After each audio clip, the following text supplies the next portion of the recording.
year. 4 games, 8 teams, the best in the NFL, keeping you entertained all weekend long. And we are here to get you set for it on NFL Total Access, presented by Mercedes-Benz Vans. I'm Lindsay Rhodes alongside Scott Hansen. Yeah, we're looking ahead to the weekend. Other teams are looking ahead to next year.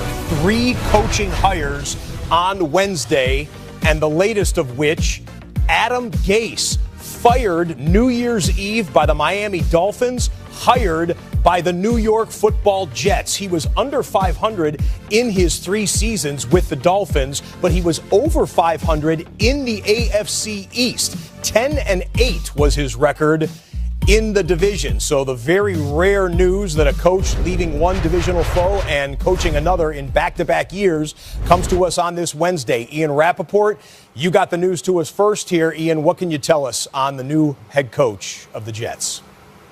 Well, this was a decision for the Jets that came down to Adam Gase, Matt Rule from Baylor, and Todd Monken, the offensive coordinator for the Bucs. And they did have discussions, as they did with a lot of the candidates, with Matt Rule about his staffing. My understanding is both sides decided that was not going to work based on what Rule wanted and what the Jets wanted. And in the end, they decided it was going to be Adam Gase as their new coach, something that I know quarterback Sam Darnold, whose development is going to be key here, he really wanted as well. And Gase does bring with him a potential pretty solid staff here. Maybe Vance Joseph as his defensive coordinator if he does not get the Cincinnati Bengals head coaching job. And then Dow Loggins, who served as his OC in Miami, potentially coming with Gase to New York. Either way, Adam Gase spent years beating the Jets when he was coach of the Dolphins, and now he joins them. Yeah, well, we saw this very same division do something similar before with Rex Ryan going from the Jets to the Bills. That's right. We'll see how this one works out with Adam Gase, Dolphins to Jets. Thanks, Ian. Lindsay? Yeah, so the word on this guy is that he's good with quarterbacks. Hasn't really had a consistent one with which to work when he was in Miami. Now he's got Sam Darnold, Willie McGinnis, Sean O'Hara. How do you think this will play in New York?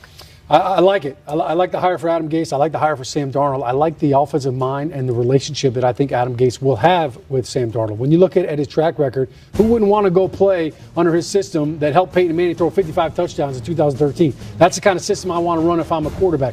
When you look at what he's done in the division, he won 10 games his first year there. Look, he's 23 and 25. Yeah, that's 23 wins more than a lot of these new coaches have on their resume. So I like the hire for it. I think it's a good relationship for Sam. Beat the Patriots twice. Yeah, you pumped that up like he was in the playoffs every year going to Super Bowls. Look, it's a hire, and I think it's a good hire for Sam Darnold. But that's the problem. It's not maybe a good hire for everything else that you have in the building. And when you talk about where he was in Miami, well, there's a lot of players, veteran players, good players that were ran out of there that didn't agree or had a misunderstanding. It wasn't a Miami Dolphin because they didn't pretty much relate to what he was doing. And I get it. And here's the other thing. I love him to death. I'm not giving him credit after being with Peyton Manning. Peyton Manning was in his 16th season already. He was a made man. Okay, I could have been the offensive coordinator for Peyton Manning, and he could have thrown 55 touchdowns. So I'm just saying, I'm not giving him credit for that. Peyton Manning was already Peyton Manning. Go into a system where you got a young quarterback, Sam Darnold, build a team, and then I'll give you credit and see that. Has he done that? No, he hasn't done that yet. So if he's in a situation where you give him a quarterback and that's all you need, let me see you do the rest, and then I'll give you credit for that. Adam Gase, the 6th head coach hired this offseason, the 3rd today. The Broncos also got their man, Vic Fangio, hired to be Denver's head coach. 60 years old. He's been a defensive coordinator in the league for a long time. Spent the past 4 seasons as Chicago's defensive coordinator as well. So he's going to Denver. The Browns are staying in-house for their new head coach. Cleveland promoting their offensive coordinator, Freddie Kitchens. Remember, Kitchens helped Baker Mayfield flourish in the back half of the season when he became the offensive coordinator with 8 games left. Now to the games this weekend. The early game on Sunday, Chargers at Patriots. Tom Brady and the fellas coming in off the bye. Phillip Rivers and the Bolts, impressive on the road last week, beating Baltimore. Back to practice for both today. He's one of the greatest, if not the greatest, to play. What he's done at this level, at the highest level for, I don't want to short him, 18, 19, 20 seasons, whatever he is right there, has been remarkable. And helped lead that team to, a bunch of championships and a ton of these games. So we know that this is when he and this team have always been at their best. All right, we have the game covered from all sides here. Omar Ruiz is with the Chargers. Home field advantage, and the first word on the first report goes to the Patriots and Mike Giardi. Hey, Mike. Scott, Patriots very wary of Phillip Rivers, who they believe right now is playing at an increasingly high level. They said, quite frankly, you'd love to be able to fool him, but with Rivers having been in the league so long, it is hard to do. Trey Flowers, Patriots defensive end, who spent quite a bit of time in the backfield for the Patriots this year, said he's as tough as they come. You hit him, he keeps getting up, he keeps making plays. He spread the ball around quite a bit last week in the wild card round, completions to 9 different players. Bill Belichick puts him in the elite category. Obviously a smart guy. Offense runs through him, handles things at the line of scrimmage, makes good decisions with the ball. Uses everybody, as he always does. He gets the ball to everybody, all the receivers, all the tight ends, all the backs. It's very, very efficient, makes big plays, good in situations, third down, red area. It's really good. Really good and tough to bring down. Patriots secondary getting a boost. Devin McCourty, who had not practiced last week, dealing with the after effects of a concussion against the Jets, a full participant in practice for the Patriots, Scott, and that is good news here in New England. That's Foxborough, Massachusetts, where the Patriots are undefeated this season. We go all the way across the country to the West Coast now. Omar Ruiz with the Chargers, where the mood was anything but, it had to be somber there today, Omar. One of the best people in the NFL, Brandon Mebane, suffering the worst kind of heartbreak. His infant daughter died last Thursday after battling a heart issue. She was born prematurely in November, and she had been receiving treatment at a hospital in Omaha, Nebraska. And Mebane, as you're probably familiar, had missed several games down the stretch of the season, going back and forth to be with his family. He said they're all home now here in Southern California. Football obviously secondary at this point. His teammates saying they can't imagine what he's going through, but they are certainly glad to have him back. He is a big part of their defensive line. He is expected to play on Sunday, as is running back Melvin Gordon, who did not participate in practice today as he rested both of his banged up knees. Omar, please, if you're able, extend the Mebane family and the Chargers football family our deepest sympathies. Thank you both. Certainly will, yeah. Devastating news there from a matchup standpoint, though. I think that this is a thoroughly interesting game because while the narrative surrounding the Chargers this year has deservedly been about their balance and their talent, the Patriots, who everyone seems ready to turn the page on, articles written about the end of the era, they actually rank better than LA in scoring offense, total offense, and scoring defense. So while they don't wow you as often as other teams, they get it done, Willie McGinnis, and you know as well as anyone that that's the case. That said, you're sitting across from someone now in James Jones who does not think that they will get it done this weekend. Why Making is your that? pick already this early in the week? Man, I love Phillip, man. I love this is a favorable matchup to me for filthy Phillip Rivers against the Patriots defense. Patriots defense is ranked 22nd against the pass. Filthy, top 10. But not only that, they have 3 very good wide receivers. Belichick's used to stopping AB. You can double him, and then you can put your best corner on Juju. But you have Keenan Allen, who goes in the slot and goes outside, so you're going to have to keep eyes on him. And then you have Tyrell Williams, who can stretch the field and make big-time plays. And then you have Mike Williams, who can make big-time plays and stretch the field. So one of these guys you're going to have to leave open one-on-one. And they are going to go to that matchup, that one-on-one matchup, and then they're ranked 30th in getting sacks. So Phillip's going to have time to spread the ball around, and Willie knows the first thing a defense wants to do is stop the run. And if they try to stop Melvin Gordon, those 3 guys on the outside are going to make plays. And I'm looking right here. They gave up 31 to the Jags, 34 to the Titans, 31 to the Bears, 34 to the Dolphins. They don't got the firepower filthy Phillip Rivers has. I think this is a very good matchup for the Chargers. Yeah, they don't. And you got to understand going in that there's going to be some mismatches in this matchup. But what I will say is they faced those type of offenses all year long. Don't forget about Pittsburgh. Don't forget against Kansas City and some other offenses. So they understand that you can't take away everything. And that's always been our mantra going into every single game. When we played against some of the best offenses, you got to figure out who to stop first. And that is Melvin Gordon. Yes, if you don't stop Melvin Gordon, then it's going to open up everything. So it starts up front. Start with Melvin Gordon. Don't give him big explosive plays. Set the edge. You hear that time and time again because they haven't done a good job at stopping the run against a lot of teams going in. And then with Rivers, we understand based on the running game, they will open up explosive plays on the back end. You cannot match up with everybody man-to-man every single play. So I say mix those coverage. You're going to bring middle-of-the-pocket blitz. Baltimore did a good job the first time. Take away his first look, make him go to a second and third look, or get a sack. And I think the last part is Keenan Allen. He's their utility receiver, James. He's the guy who will run the speed sweeps. He'll line them up in the bunch. They'll put him in the slot, move him into motion. We had a play called double, whether it was 84 or 13 in this play.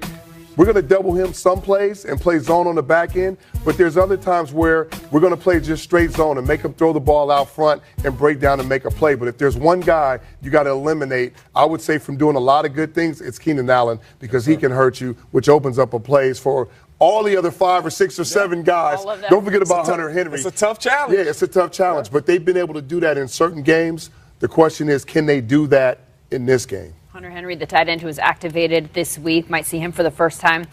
Pats 8 for their last 8 in Foxborough in the postseason. We thought they were going to have the advantage of snow also. Turns out the forecast has mellowed a bit. No snow expected, just low temps just in the cold. high 20s. Just cold. Yeah, real cold. Just cold. One game that will not be affected by weather, no matter what, Saints-Eagles at the Superdome. This is a game that Sean Payton is pulling out all the stops to motivate his players for. Listen to this. He walked into the locker room yesterday with armed guards, a Lombardi trophy, and $225,000 cash. Said to his players, "You want this? Win 3 bleeping games." $225,000, the bonus money each player stands to make if they win at all. I wanted to come to my house, Lombardi, the glass box of cash, my ring, all that. I want that same presentation. I don't want no direct deposits from this, playoffs. I want all my cash when we done, at the end. I want my cash coming to the crib looking just like they had it the other day, so.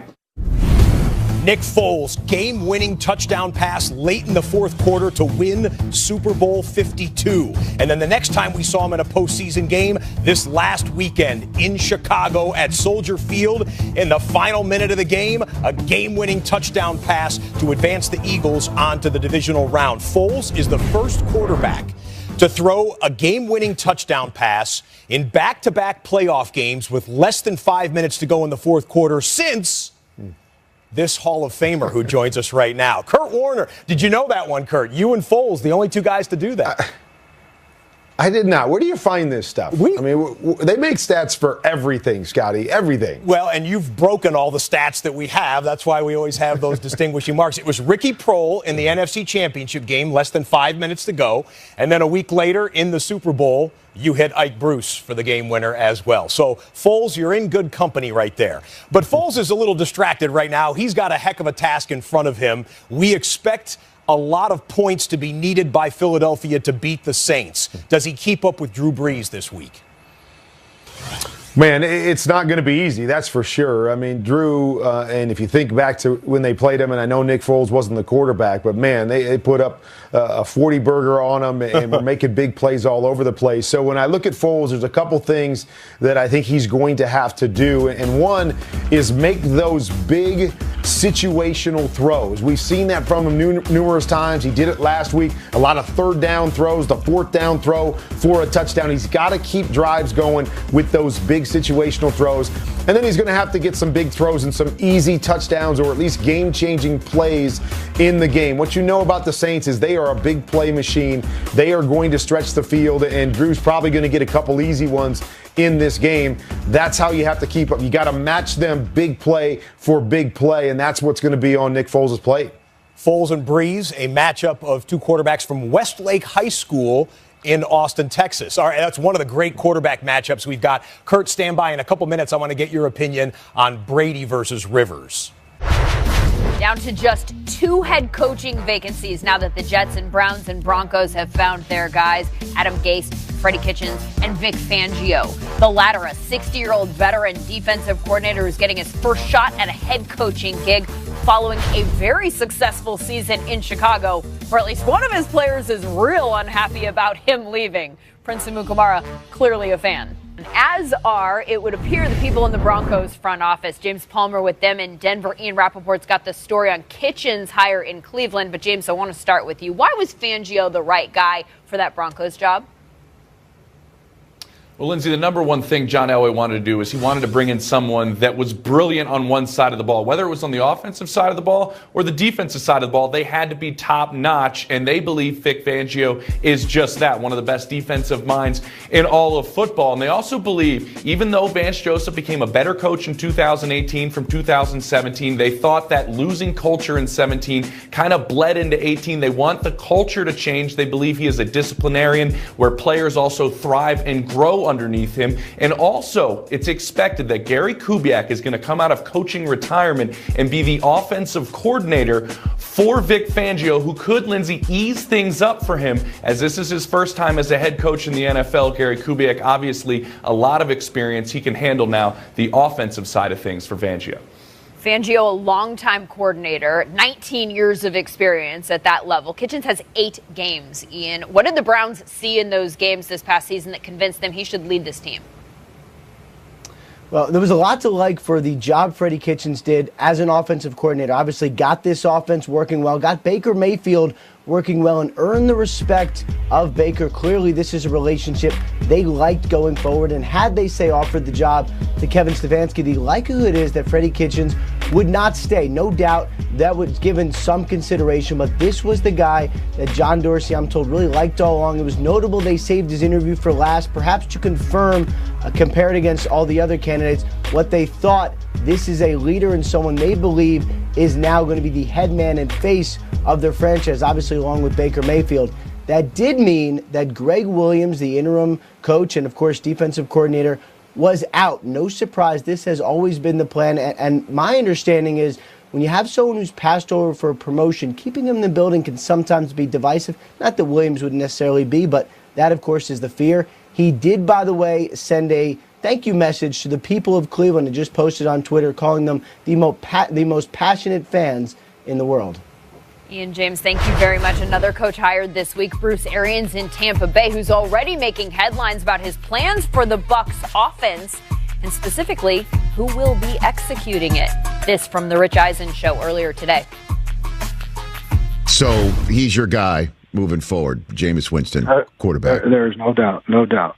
So everything is going to be built around him. So what do you think he can do, Bruce? I think he can win it all. I mean, he has the intelligence, the toughness, and obviously the arm ability to lead a team. Now, we got to put the right pieces around him. Obviously, we got to do some things defensively, but if anybody can do it defensively, Todd Bowles can do it. Well, if he's known for one thing, it's his work with quarterbacks. Arians is also his loyalty, and to that point,